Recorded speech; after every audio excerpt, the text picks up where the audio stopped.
You're listening to the Oklahoma Onstage podcast, where we sit down with people from the bustling theater scene in the great state of Oklahoma. We hope you enjoy your time with us. If you do, please share the podcast with those you know.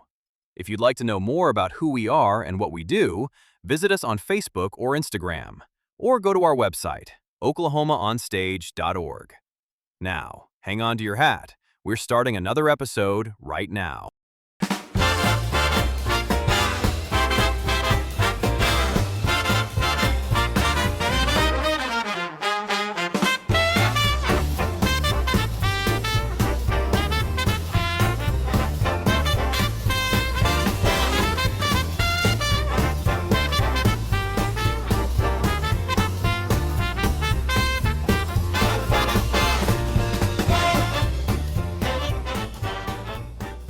Welcome back, everybody, to Oklahoma On Stage. As always, I'm Tim. I'm your host. Let me ask you a question. What if I told you there was a place in Oklahoma where a 7-year-old and an 87-year-old can share the same stage together? Where competition takes a back seat to character development, and where students don't just learn to perform, they learn to lead. For nearly 30 years, Oklahoma Performing Arts in Broken Arrow has been quietly revolutionizing arts education in the Tulsa area. Under the leadership of our guest today, OPA has trained generations of performers who've gone on to earn scholarships across the country and build professional careers in the arts. But here's what makes OPA different. They're not just teaching dance steps and vocal techniques.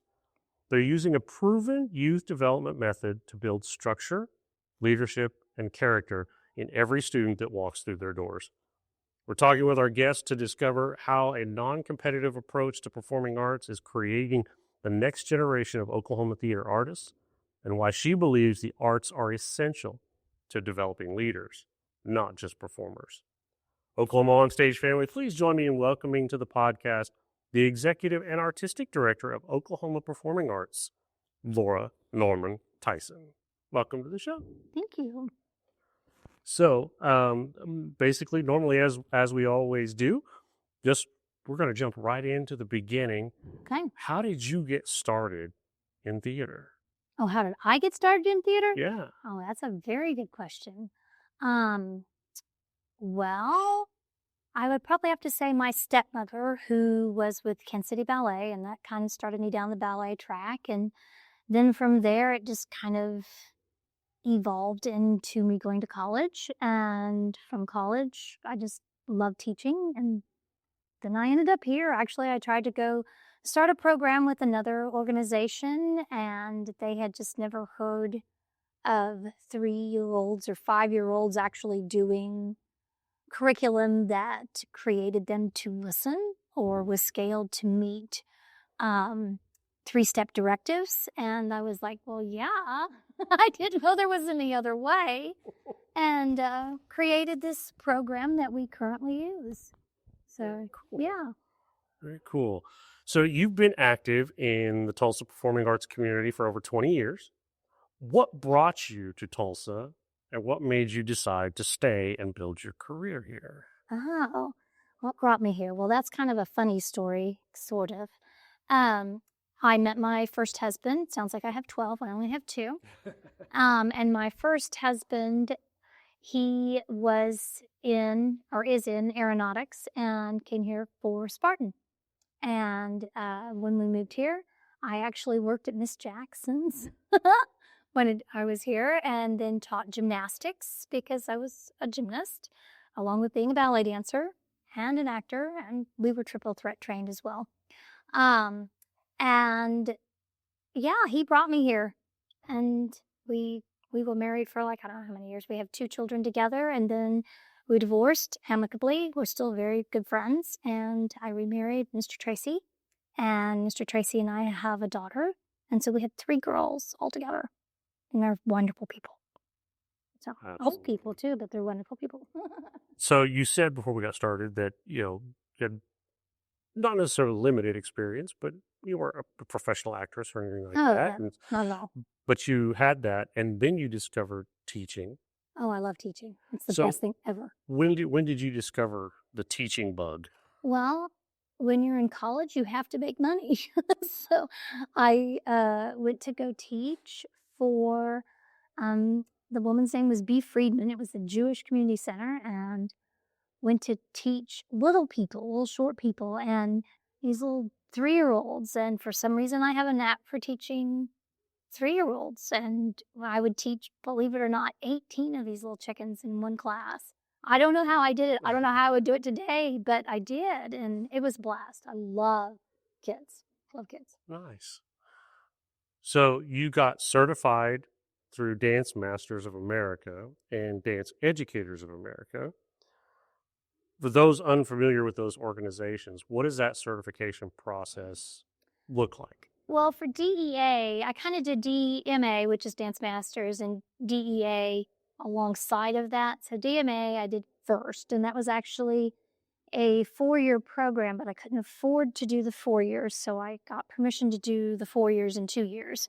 Oh my. So I crammed 5 different disciplines into that 2 years, and it's intense. I mean, it's very intense. I during the summers would go to New York. That's why I couldn't afford to do 5 years or 4 years of that nonsense. Sure. So I just crammed it into 2 summers, and yeah, you had all the demonstrative testing, you had all of the essay testing, you had all of the other testing, and yeah, it's a great program. It really is. I highly recommend Dance Masters and Dance Educators. Okay. So Why was it important for you to pursue that level of professional training? I think for me personally, it was, I'm a lifelong learner. I love to learn. I love school. I am going to a workshop even tomorrow. But I think ensuring that what I was bestowing upon someone else had as many different ways of knowing how to say it. You know, everybody can say plie. Everybody can explain, oh, you bend your knees, you know, blah, blah, blah. But being able to understand the child or the learner, where they're approaching it from, maybe their definition of plie or to bend is much different than mine.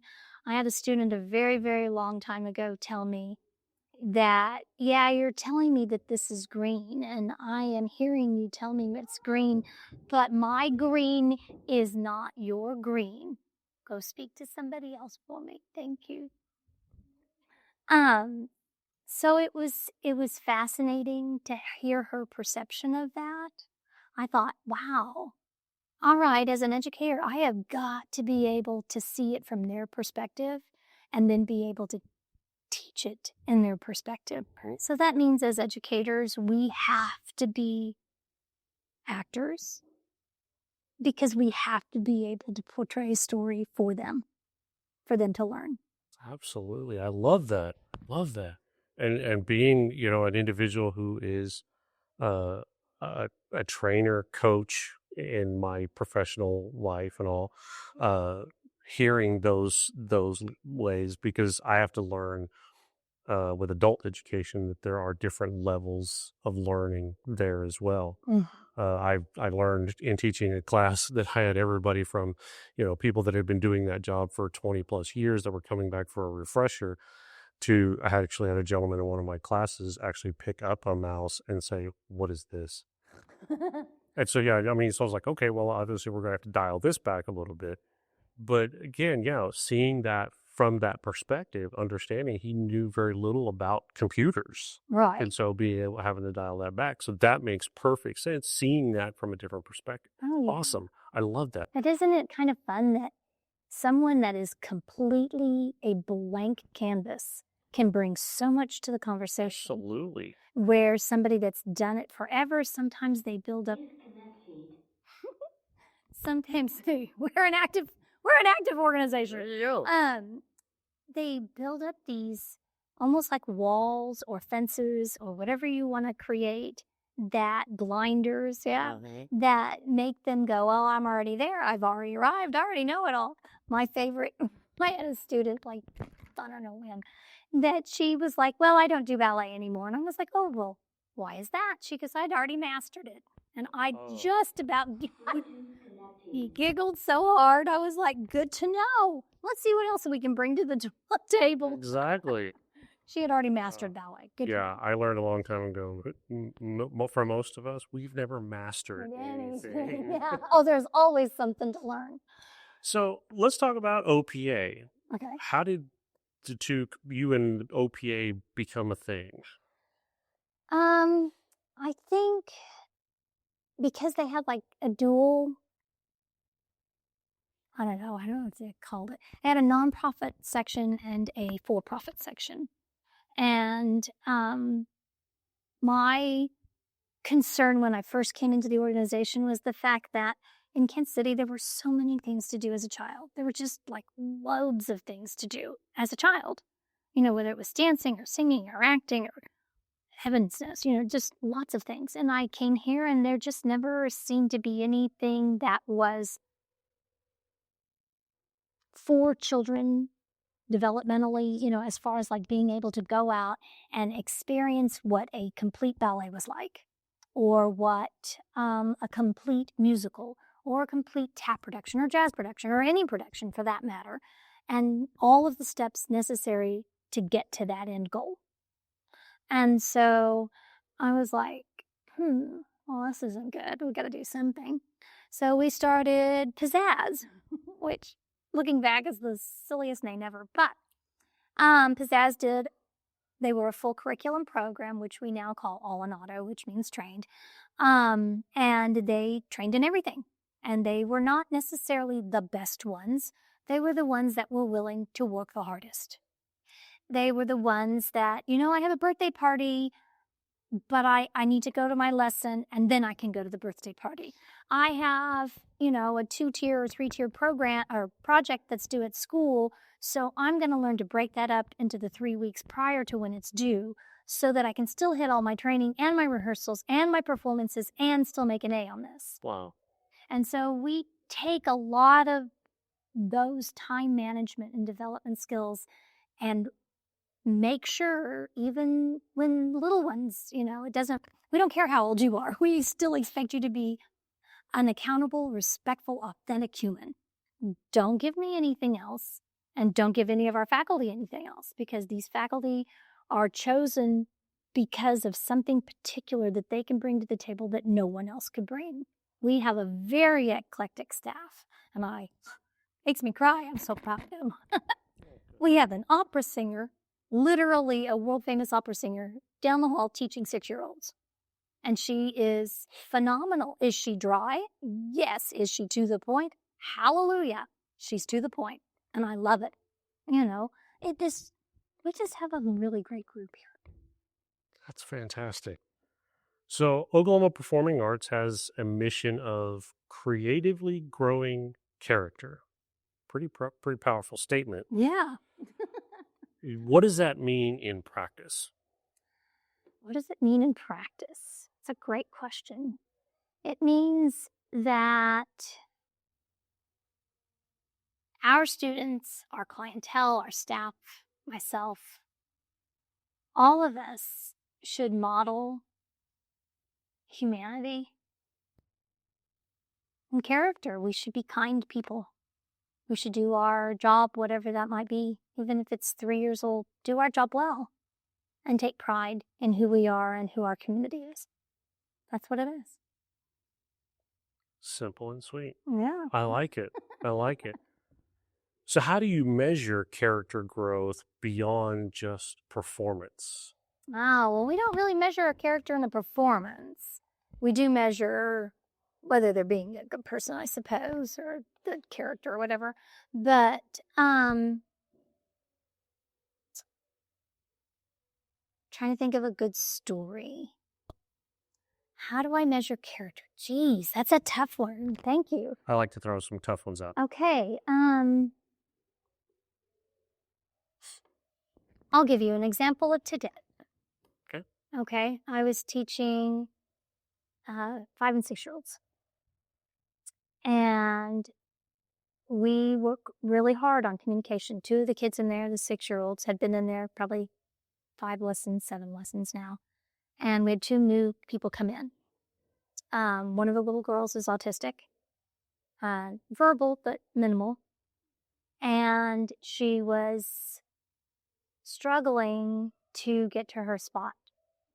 And before I could guide her, one of the 6-year-olds, with just complete gentleness, showed her, explained to her that this was her spot, and used words. It was my opportunity to recognize that for the 6-year-old to give value to what she did for another human. And by doing that, not only did the autistic child feel seen, but so did the 6-year-old as a leader. So that's how we develop that character, is by recognizing actions that maybe were not told specifically, but they did, oh, the Lord, organically or just from being a human. Most of us are born beautiful. You know what I mean? I would probably say everybody. Not really are we born wicked. We're born beautiful. Yeah. And so we just innately, that's the word I was looking for. There you go. She just innately just helped her because we all want to help Sure. or be helped. We're all born with this need for community. Oh my word, yes. And so we want to interact and help each other naturally. Yeah. So exactly. I like that. I Yeah. like that a lot. So OPA emphasizes a non-competitive environment, which is pretty unique in the performing arts world because we are taught as actors Oh. to. Yeah. Kinda- Oh yeah. And I'm highly competitive. Oh my gosh. So so why is the non-competitive approach so important to you? I think because we forget that, yeah, somebody may be better, somebody may be worse, but we're all in it together for the love of Pete, you know? And if we keep beating each other down and saying, I'm better than you, we allow our egos to take hold instead of working like we were just discussing about being community, because we are not in this alone. Yeah. And when you allow that ego to take over and you're like, I am all that and a bag of chips, that's when you're wrong. And it's bound to get you at some point. Yeah. And then you miss the joy. Yeah. You know, like maybe, I don't know, maybe 8 years ago now? What is it, 2026? Mhm. Okay, so 6 years ago, my daughter got terribly ill, and it had been her 4th time of being terribly ill. And we almost lost her again.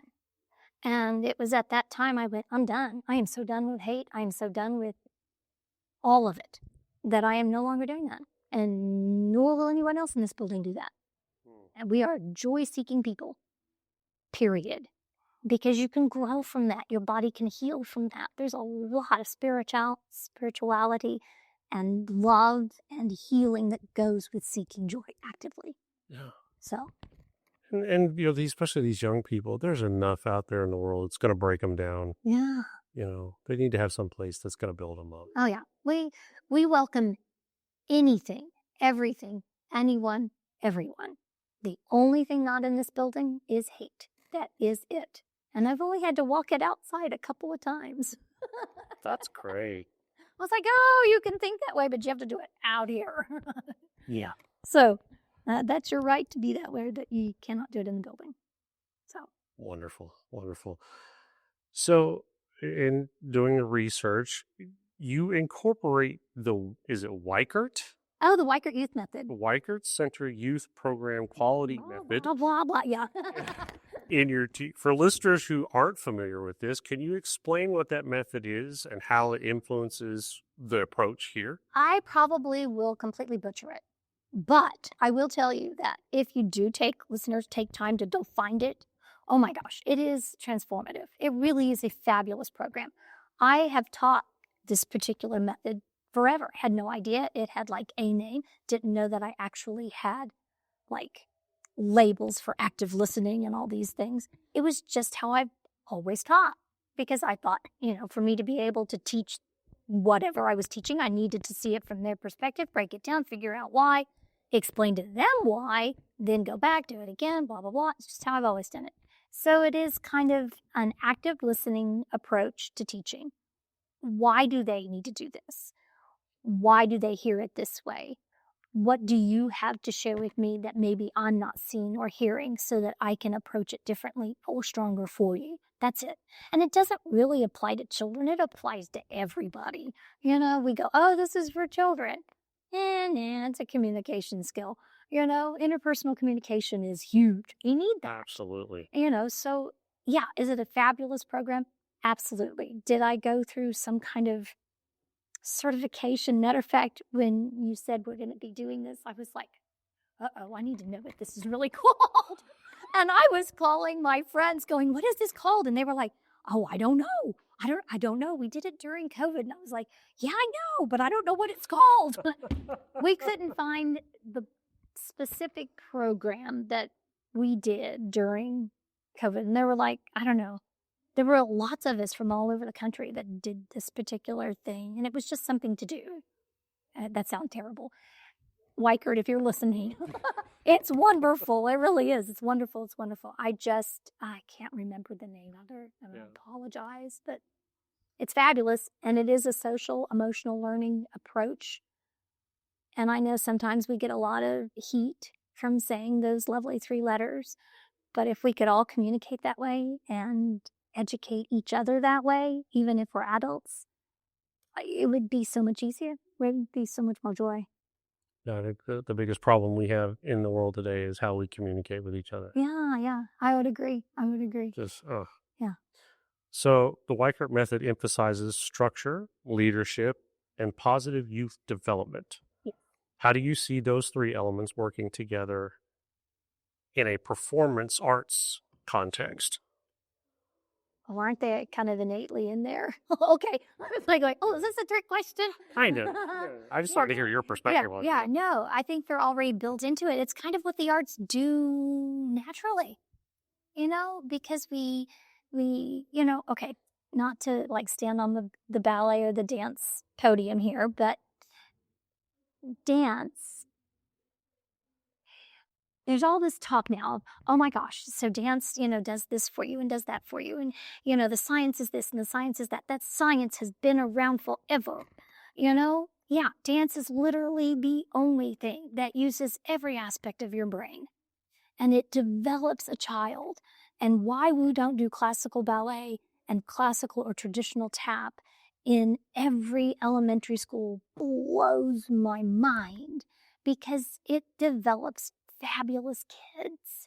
Yeah, you're going to get your kid that looks at you and doesn't want to do it, or puts their arms on their heads and, goes, don't you want a real job? Don't you want to work at McDonald's? Which I've been told that, and I'm like, no, I really kind of like my job, and you're going to stand up and do it too. Guess what? I have a funny story for you. Okay. Sure. All right. And I will not disclose names, but I was asked to do a leadership, what's it called? It's like the leadership arts leadership thing. Oh, dang it. What is the name of it? Leadership arts leadership, snap. Anyway, nevertheless, it was with a bunch of very wealthy people, senators, a few representatives, this, that, and the other. And I was supposed to teach them dance. And I used the Weichert method. And I said, okay, we're going to have everybody stand up here, so the first thing we're going to do, and kind of went through the agenda.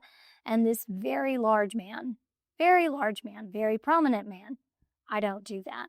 Oh, that is perfectly fine. If you could just stand here for me, that would be delightful. Just stand here.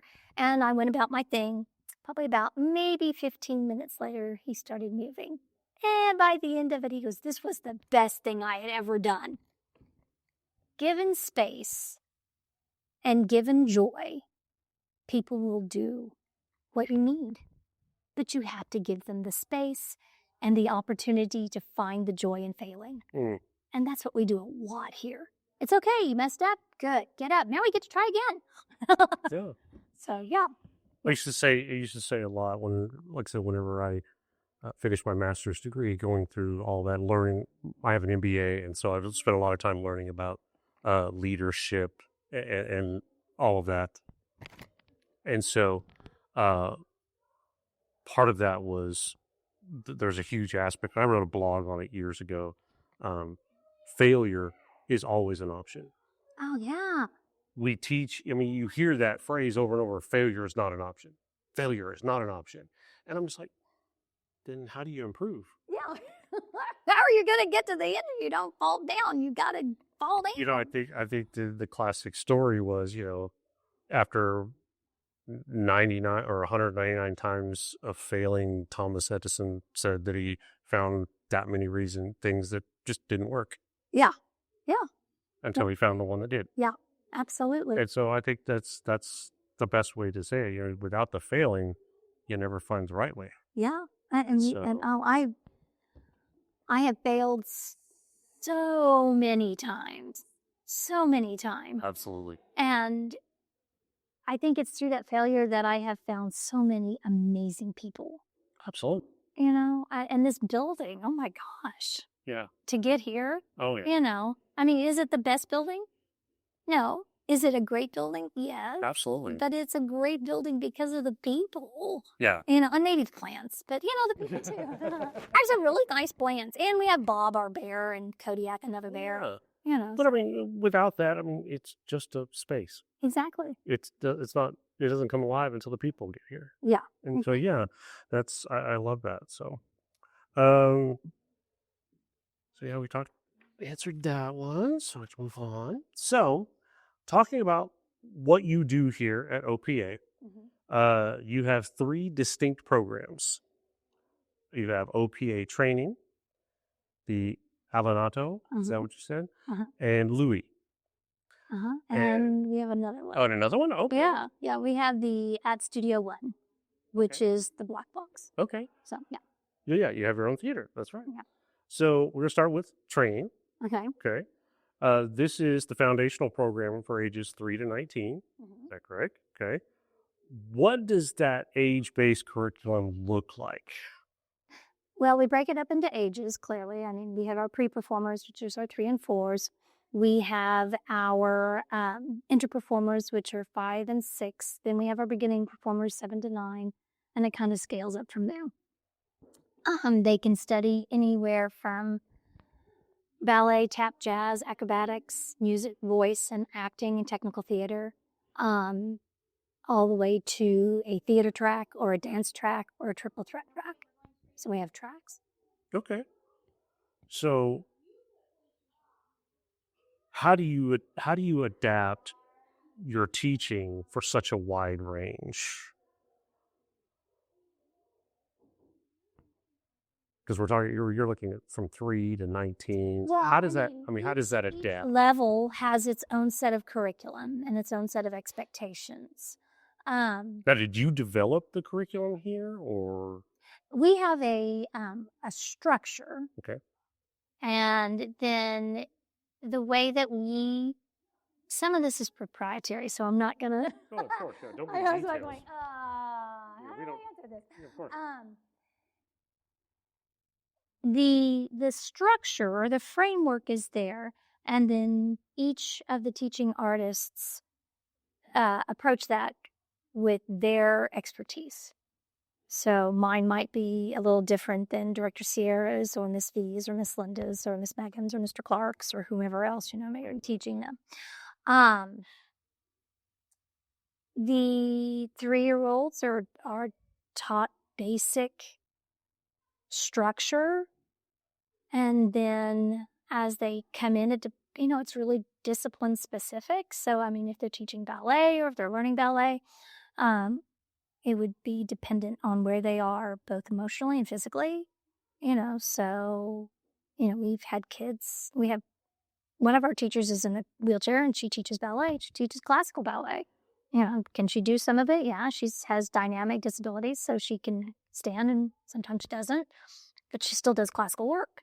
So, I mean, we approach it from where that particular person is. So No, I like that. I think that's the answer. So along the same lines, kind of a drawn out question. So you talked about you have certain age groups that you call your beginner performers. So let's say you had someone that was older than that, but had never done that before. We still put them in with the proper appropriate age. Okay.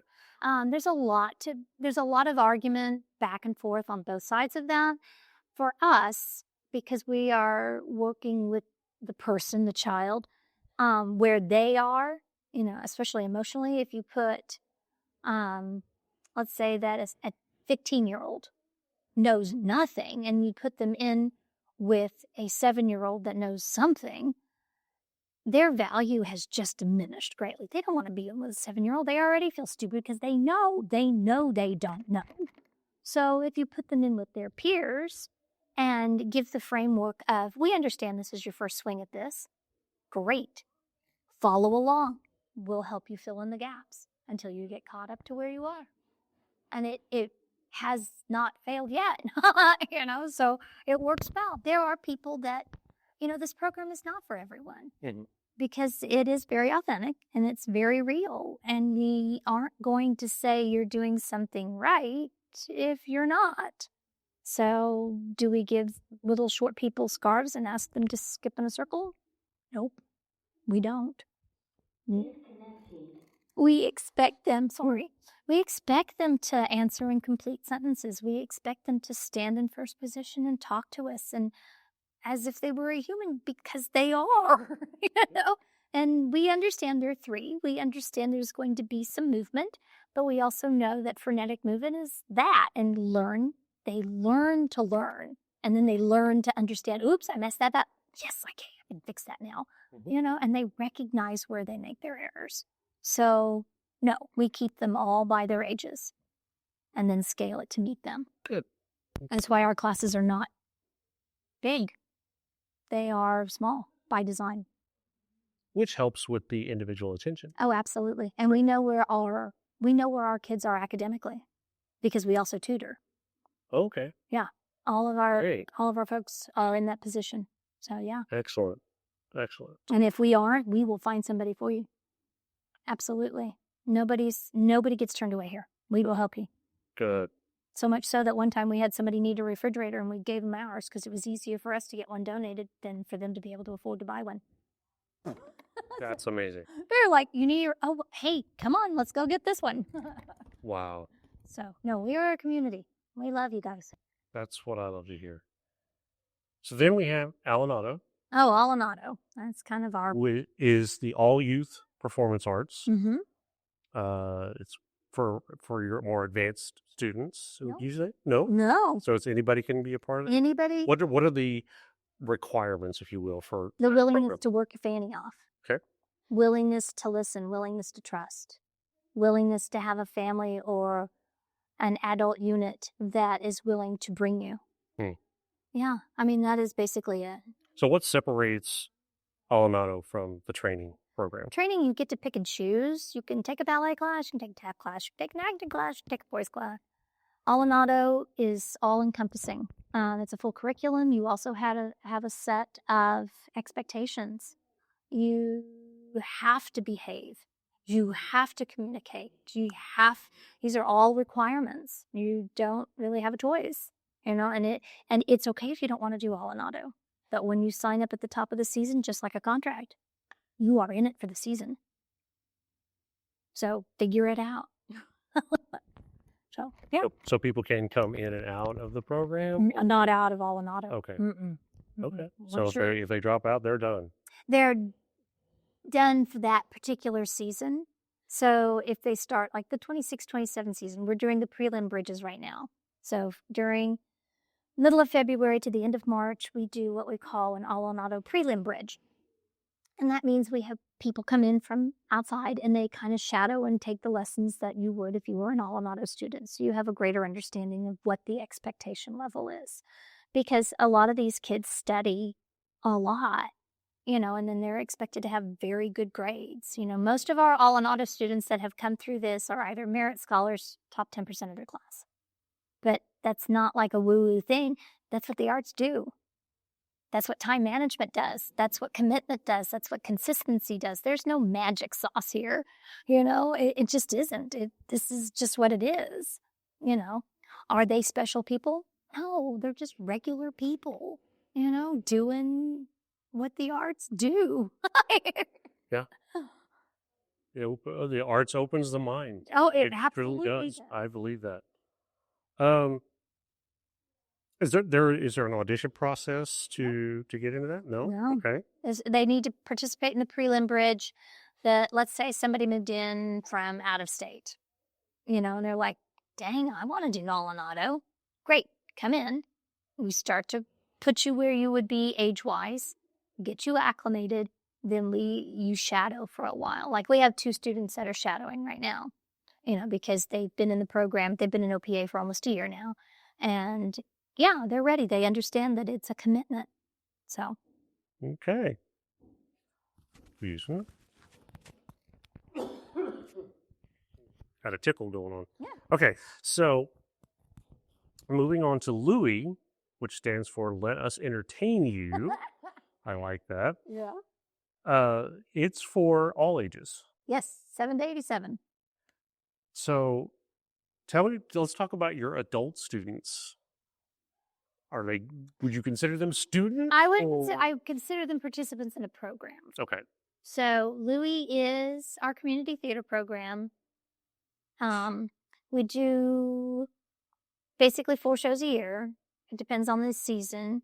Our 26-27 season hasn't been officially announced. We do know 100% that we're doing Miracle on 34th Street by Vern Stefanik and Doug Smith. Other than that, we're still kind of going back and forth with a few things. Gotta love that process. Yeah, but yeah, we have a couple of programs within that program. One is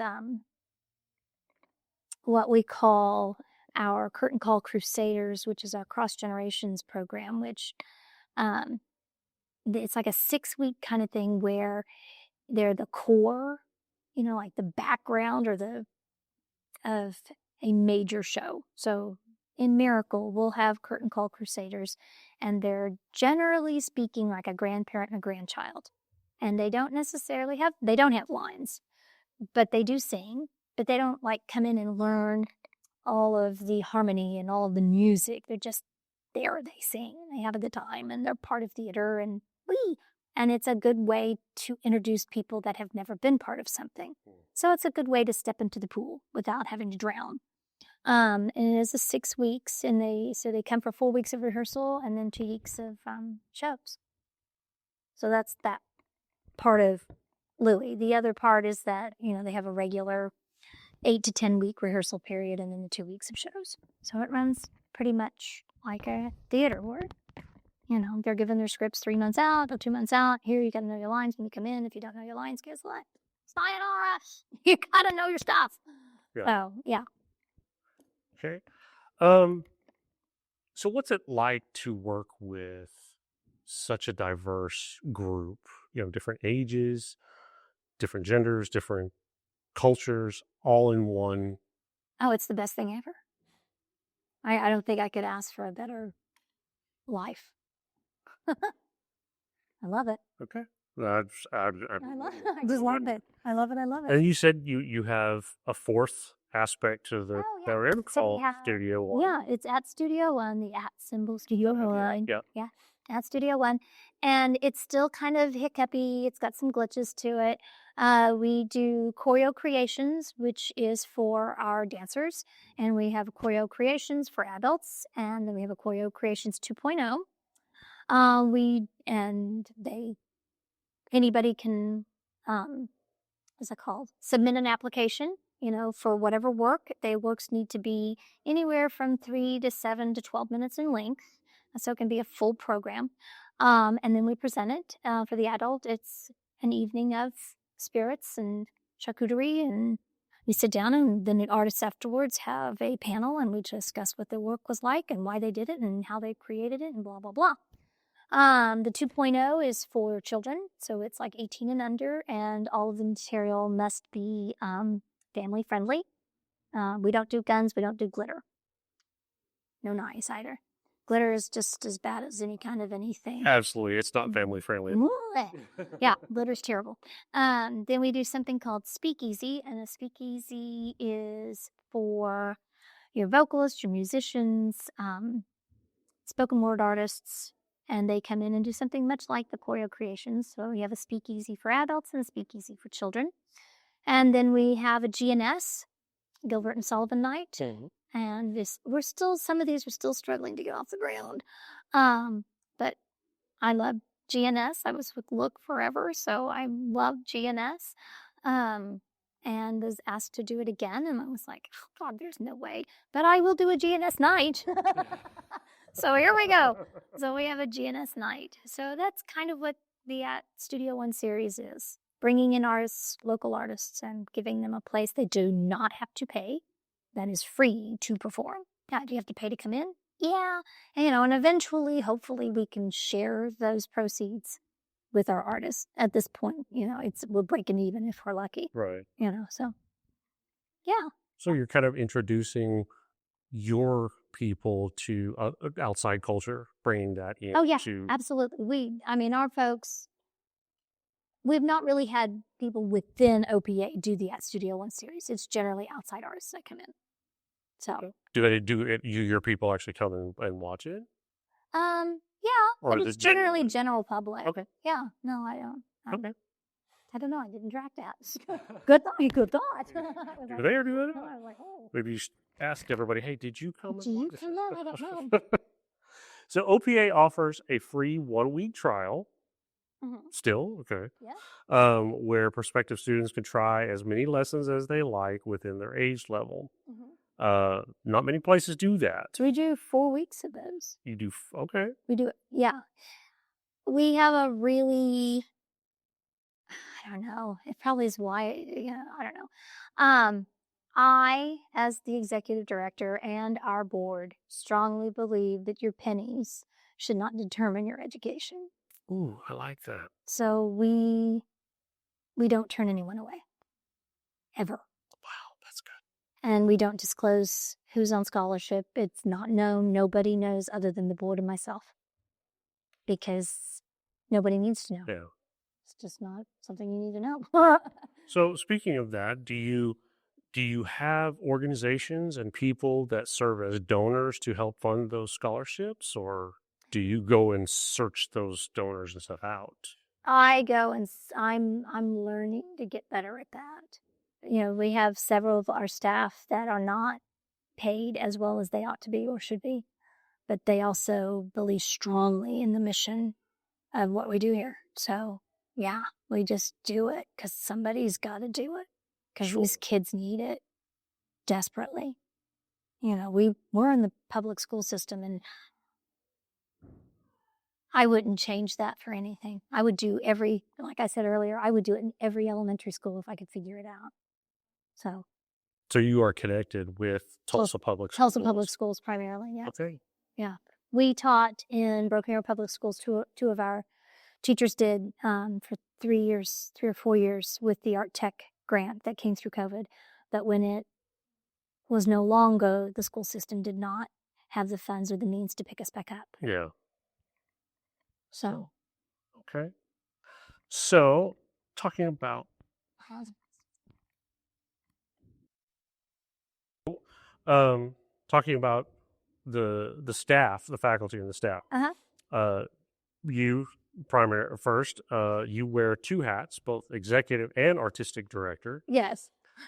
How do you find the ability to balance the business side with the artistic? Well, as any executive director will tell you, you have to do whatever you have to do. It's that simple. As far as artistic goes, development and creating, coming up with stuff like that. Oh God, I love it. I just love it. I develop the programs. I love creating ballets. I just did a pirate ballet, Stolen Scroll of Terpsichore, and was challenged to use all of the Pirates of the Caribbean music, which I did, and used little known pieces of it. Several years ago, I did Polly the Performer. And somebody wanted me to create an entire tap production based on Shostakovich, which I did. And it was great. Oh my God, I loved that tap production. And this year I'm working on a musical based on Sondheim's music and probably the timeline of Sondheim's music. Our senior this upcoming year is an excellent vocalist, and so yeah, we're musical bound. So that's kind of what we're doing. Cool. So, you have a faculty page on your website introducing your instructors to. Yeah. So everything from ballet to voice to technical theater. How do you recruit instructors for the program? Oh my gosh, that's funny you should say that. Boy, you have to be a very versatile human to be on staff here. Most of our staff can teach anything, and I do mean anything. You have to have some kind of background in education, counseling, medicine, because we just have a myriad of things that we do here that it's not just like you come in and teach a class and leave. You're pretty much invested. We have an ongoing chat that we are constantly making sure that every single solitary student has all of us invested in them becoming whoever they might be. Oh, very cool. So, I mean, we are always going, well, did so-and-so did this? Did such and such do that? Do we get this? Did you talk to that parent? Because, they're still not understanding. We have some language one of our staff speaks 3 languages. The chick is amazing, so, I mean, they're just really super cool humans. So, yeah. That was kind of another question that I had. With you, how many do you have on staff? 10. There's 10 of us all You have together. 10 on staff. How many students would you say you have right now? Oh gosh, I don't know. That's not my thing. So yeah. So you've got and I'm just being here tonight. You've got a bunch. So do you guys meet regularly to coordinate all of that, or every day? Because we love Google. We are in Google chat all the time talking about kids. That's what we do. So that is an ongoing thing. We have monthly staff meetings. Like this month is employee appreciation or something like that. And so they're coming to my house to have dinner this weekend. And are we going to talk business? Of course. What else do we talk about? That's the main thing. It connects all of you guys. So of course you got it. Yeah. So okay. So, you've been leading OPA now for 20 years. 20 plus, yeah. Legacy. I mean, it's a legacy. What is your leadership philosophy? Oh, Snapdragon. What a question. My leadership philosophy. Oh, maybe this is the answer. I don't know if this is the answer. I may be that person, but I don't look at myself as you're the boss, you're the employee. We have what I call a Camelot, a round table philosophy where we're all equal. So I don't, the only time I get a little sticky or a little edgy would be when they don't listen or don't journal. Oh, we're supposed to journal for every lesson so that we know where we are, like in the event that somebody's sick or gone or whatever, because a lot of our artists are working people. Unfortunately, I cannot pay them a working or a living salary, which I would, that'd be delightful. So they have to journal so that we know where we are in each lesson. So they take notes on every lesson. So. Okay. So I'm going to hit you with a good one. Okay. In today's world where arts programs are often the first to be cut, what would you say to someone who questions the value of a program like this? I would say that's a very good question. Clearly, you've not been through a program like this. That's probably what I would say. I think I would tell them a story about a young person who came here whose parent told us they wanted to be an actor. They said, he's kind of nonverbal though. Okay. cool, come on. This person was not what you would picture as conventional or traditional. And they now, after 2 years, only 2 years of being here, are actually seeking higher education. They had no desire to do that. They talk, they laugh, they have joy in their heart. The parent wants to know what we did. And there's nothing, again, we're back to that magic sauce. There's no magic sauce. We were there. We stood there. We said, you can. It's okay to fail. Try again. Stand back up. Here we go. Yeah, you didn't do it quite as well as you could. Try again. You can do better. And just kept going. And we all did it collectively. Not me, not another teacher, all of us, including him. So. Wow. So that's the value of the program. I like that. I really do. So looking ahead, what's next for OPA? More funding. More funding, absolutely. That's kind of like theater as a whole, isn't it? Yeah, more funding. More funding. Do you have any exciting plans, programs, or expansion? Yeah, we're trying to make consistency here. Again, consistency is the magic sauce.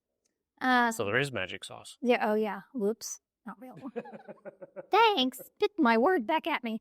No, the consistency is the big deal, and we just want to be as consistent and as present as possible.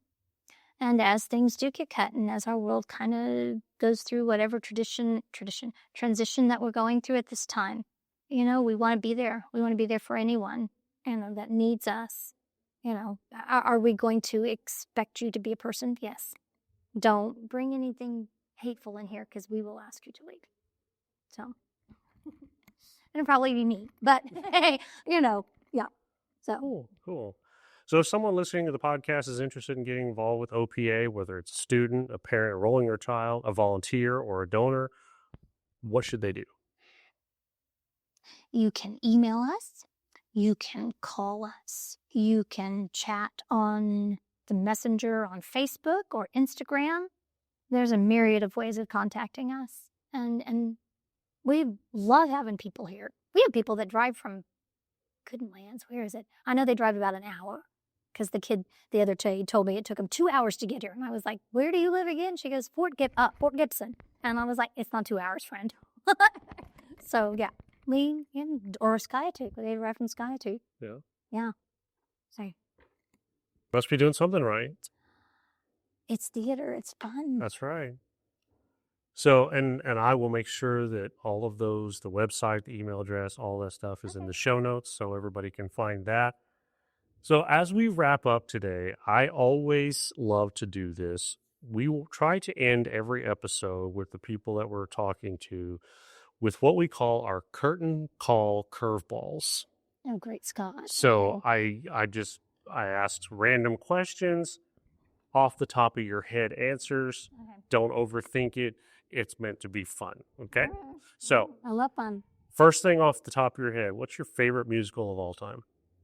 Oh, Candide. I know it's not a musical, but Candide. Oh, my word. Make Your Garden Grow. I just lose it. I love Candide. Okay. Well, that's great. If you could have dinner with any theater legend, living or dead, who would it be? Gene Kelly. I love it. Love it. What's a role that you've always wanted to play but never have? Oh. I don't think I've ever given that any thought. Oh, Marta. Marta and Giselle. Okay. Yeah. See? There you go. Okay. All right. Giselle's my favorite ballet. Okay. What piece of advice, the best piece of advice that you ever received about teaching or directing? Sierra made me cry. I had a director like 5 billion years ago tell me to just never settle. Don't you ever give up. Never settle. That's good. Yeah. Jim Cox. Loved it. Good stuff. If you weren't in theater or in arts education, what would you be doing? Oh, my word. I love trees. I would be the executive director for Up with Trees. Oh. Oh, I love Up with Trees. and it's so much more active here in Tulsa than anywhere else in the state. Really? Oh, I Yes. love, Yeah, I buy sweatshirts and I plant trees. there you go. So what's one thing, and this may answer with that, what's one thing outside of theater that you geek out about? I love science. I love learning. I love science. I love behavioral science. I love to know the why behind everything. Me too. I love why. I got dubbed one time by a previous employer as the why guy. Yeah. Because I love to ask I don't questions. So understand. complete this sentence. Oklahoma theater is special because Oklahoma theater or Oklahoma Performing Arts? Oklahoma theater. Oklahoma theater is special because without it, our culture and our community would not be complete. It's very good. Oh, thanks. It's very I good. feel that way. And what so many people don't understand, and we talk about this, a lot on the podcast and stuff, that, as storytellers, as we were talking about earlier, that that goes back to the beginning of time. That's how they relate history. Oh, yeah. And even here in Oklahoma, before we were here, that's how the Native Americans did it. Yep. Their culture was passed down through telling stories. And so Oklahoma was born and bred on theater, on acting, It's like, it's not new. Yeah, exactly. And so, yeah, without it, Yeah. our culture would die. So. We would. Very cool. Thank you, Laura, for doing this. We Oh, really thank you. appreciate it. Thank you for your grace that you constantly, I'm like going, oh, I got to remember. Oh, yeah, I got to do this. Oh, wait. I'm really not as flighty as those people would think. Well, no, When I just there's juggle. so much here. I know, to to say, I juggle a lot of hats right now. Yeah. So, yeah. And for everybody listening at home, you don't understand is Laura and OPA were probably some of the first and most avid supporters of Oklahoma on Stage, and have been from the very beginning. And so I'm very thankful. And this interview here has been kind of a long time coming, because the schedules just have not lined up or whatever. And or somebody got hurt. Yeah, well, thanks. Glad you remember that. But that's not part of the show. So But yeah, I'm so glad that we could sit down and have this conversation and finally get to meet face to face. And so it's been a lot of fun. So thank you. So, Well, thank you. This is exciting and scary all at once. right. Like I think the same thing every time I do it. Yeah. For everybody else listening at home, thank you for taking time out of your schedule to be a part of this. Thank you for taking us along on your car ride, your book time, whatever it is that you do. We appreciate you being with us. And no matter what you do, we appreciate it if you would continue to support the arts.